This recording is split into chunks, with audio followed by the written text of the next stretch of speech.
Faltam professores em escolas de periferia. Como levar docentes até elas? No Rio, um protesto contra uma cartilha homofóbica. E no ensino médio, mais de metade dos professores não tem formação na disciplina em que lecionam. Da redação de Nova Escola e Gestão Escolar, este é o Jornal da Educação.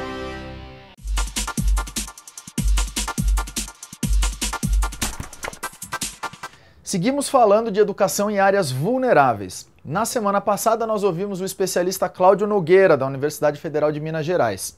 O Cláudio desconstruiu o mito das famílias desestruturadas. Ele chamou atenção para a diferença que existe entre as escolas nas áreas pobres. Algumas são boas, outras são piores. Hoje a gente mergulha nessas diferenças. Uma pesquisa do Senpec revelou o seguinte: há uma grande taxa de professores que pede para sair das escolas consideradas desafiadoras. Ou seja, escolas que são periféricas e que têm um alunado tido como complicado. Mas olha só, são justamente essas escolas em que os professores são mais necessários. O que levanta a pergunta: o professor pode escolher onde dar aulas? Para nos ajudar a refletir, entrevistamos dois pesquisadores do Senpec responsáveis pela pesquisa. Confira. Pergunta 1. É verdade que o professor foge de escolas difíceis? A primeira escolha, na verdade, não é uma escolha. Ele vai para onde é possível ir. Mas a partir do momento em que ele vai tendo mais tempo, vai tendo mais pontos, quer dizer, vai aumentando o seu capital profissional, ele pode fazer opções. E aí, o que a pesquisa mostra, né, eu acho que de fundamental, é que além de vários outros fatores, dois pesam muito. E eles costumam estar juntos, que é a localização da escola e a composição do alunado da escola.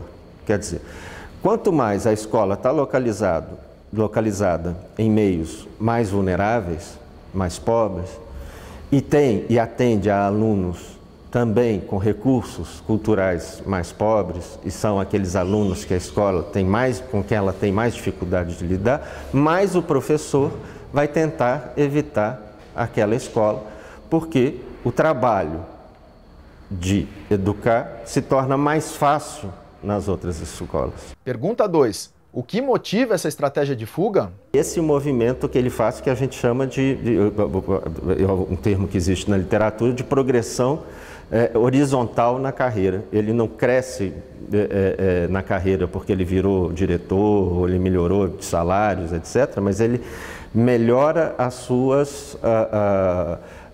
o seu prestígio, vamos dizer assim. Ele trabalha numa escola melhor, com melhores condições de trabalho, com menos problemas. Então, é esse mecanismo que vai fazendo com que ele evite justamente, infelizmente, as escolas que mais precisam. Pergunta 3.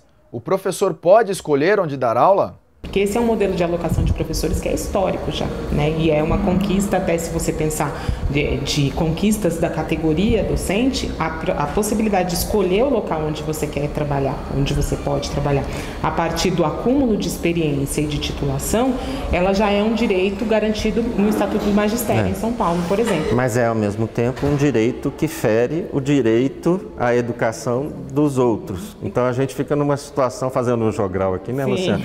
A gente fica numa situação complicada, né? Até onde vai a liberdade do professor de escolher onde trabalhar e até onde,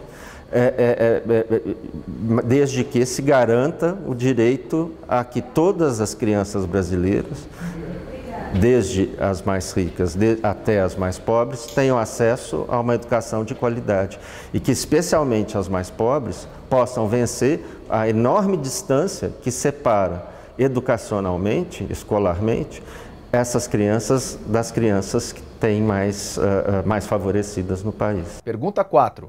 O que fazer para mudar essa situação? Políticas, então, uma das principais seria ou mexer no modelo de alocação de docentes, então mexer no que é visto pela própria classe como uma conquista, que é uma conquista que se faz às custas, às vezes, da garantia de que todo aluno tenha um professor, né, ao longo do ano letivo.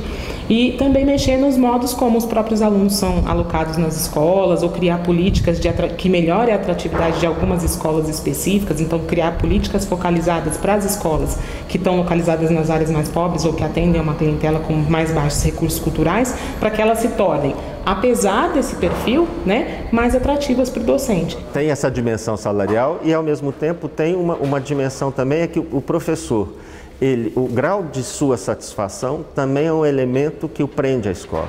Então, quando ele vê o trabalho dando certo, ele vê a escola funcionando, ele vê os alunos aprendendo, as coisas também mudam. Um assunto polêmico está em discussão no Rio de Janeiro. O grupo de pesquisa religiosa ILE-OBA-IO da Universidade Estadual do Rio de Janeiro, a UERJ, vai denunciar a Secretaria de Educação do Estado ao Ministério Público pela distribuição de cartilhas que eles consideram homofóbicas e que realizam discriminação de gênero.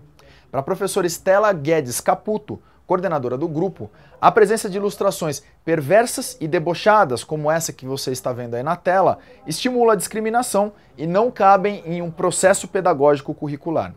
Em nota, a secretaria alegou que o material não foi produzido por ela, nem reflete o seu pensamento, e que as cartilhas foram distribuídas por uma servidora que já foi repreendida pela atitude.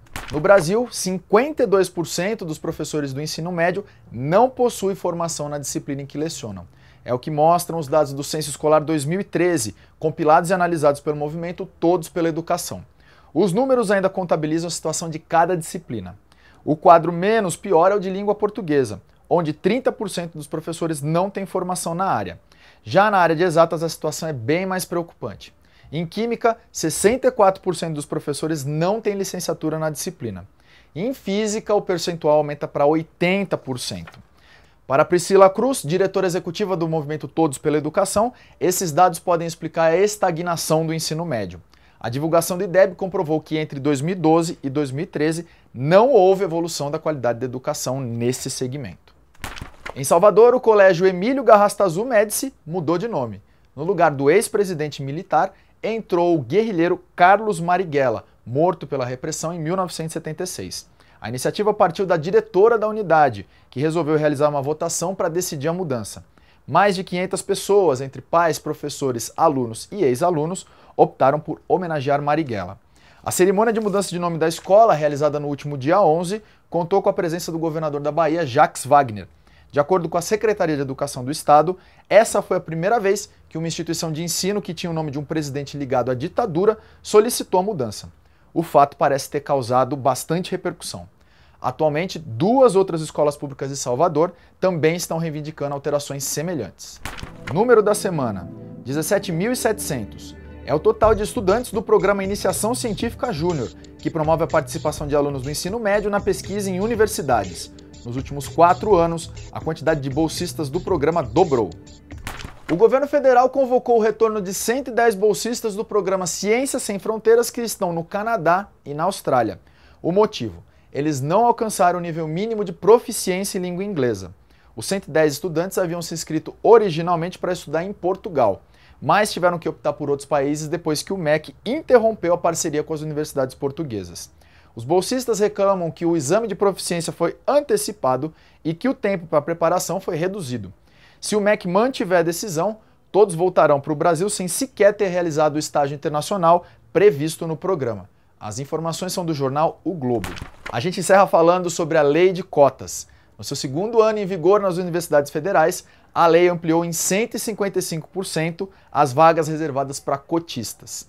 O número saltou de 30 mil vagas em 2012 para 78 mil em 2014, segundo dados da UERJ.